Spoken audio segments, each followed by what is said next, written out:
I want one for my birthday.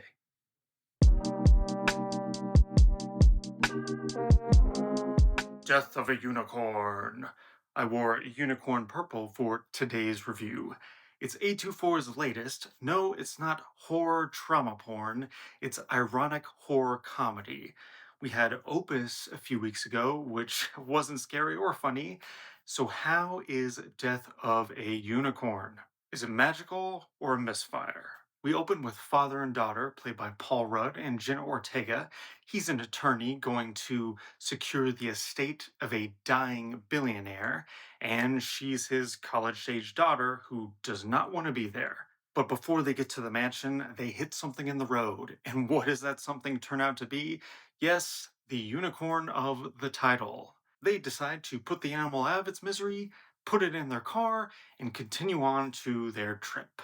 It's there where we meet the billionaire family, headed by Richard E. Grant and Taya Leone, and their shitty son, played by Will Poulter.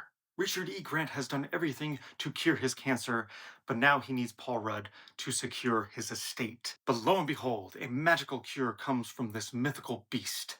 The billionaire insists on genetically researching this creature in order to cure his cancer, while Jenna Ortega, as the daughter, who has formed a spiritual connection with the animal, realizes it might not be a good idea to mess with mythical Mother Nature.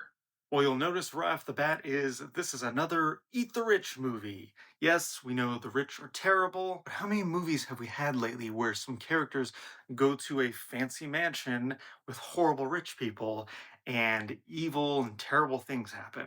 It seems like every third movie is this premise. To its credit, Death of a Unicorn is more entertaining with this premise than most. As the billionaire patriarch and matriarch, Richard E. Grant and Taya Leone are appropriately despicable, but stealing every scene he is in is Will Poulter as their son. He's the type of rich douche who has no skills, no prospects, no thoughts of his own. He just lounges around in the hot tub and smokes pot. But with this unicorn, he might just have an opportunity to prove himself. And Poulter makes a meal out of literally every line reading. Say what you want about the premise, but Poulter injects life into every scene. He's so good at being douchey and dim-witted, and he really carries the comedy on his back. Which is surprising because you have an actor like Paul Rudd here, who is more of the straight man, nerd, stick in the mud type. We're really spoiled with Paul Rudd, always expecting him to bring his awkward sense of humor to every project. But with this, he's pretty much the straight guy. He's trying to mend the relationship with his daughter.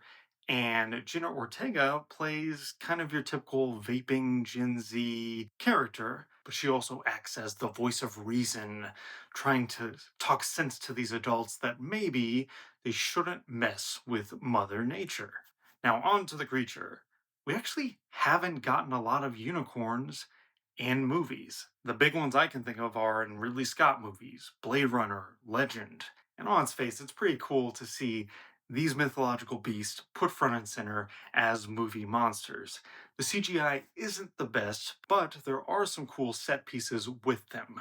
I couldn't stop thinking how this movie seems like one long audition by the director to do like Jurassic Park 11. But here's where things kind of get dicey. The movie isn't a full blown silly romp, nor is it a full on gore fest exploitation picture. It's really trying to have it both ways, and as we've seen lately with genre mashups, it can't always quite pull it together. It wants to balance its humor with its silliness, but by the end, when it reaches for pathos, it becomes even more ridiculous. There's nothing really wrong with this movie. It's very entertaining in the moment, especially when the unicorn's goring people with its horn, but it's just very forgettable. It reminds me a little of Cocaine Bear a few years ago. Now, that was a terrible comedy, but you almost got a sense that they made it for the memes. Death of a Unicorn isn't trying that hard, but you do see some flop sweat in it trying to wring some cleverness or imagination out of this premise. Ultimately, Death of a Unicorn is an entertaining time, but completely forgettable. It started leaving my brain the minute I stepped out of the theater. It's not totally hilarious, and it's not totally horrific. It's pretty square in the middle. Definitely one to catch on streaming.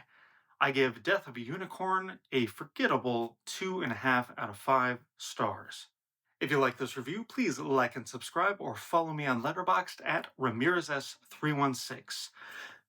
And I still want a unicorn.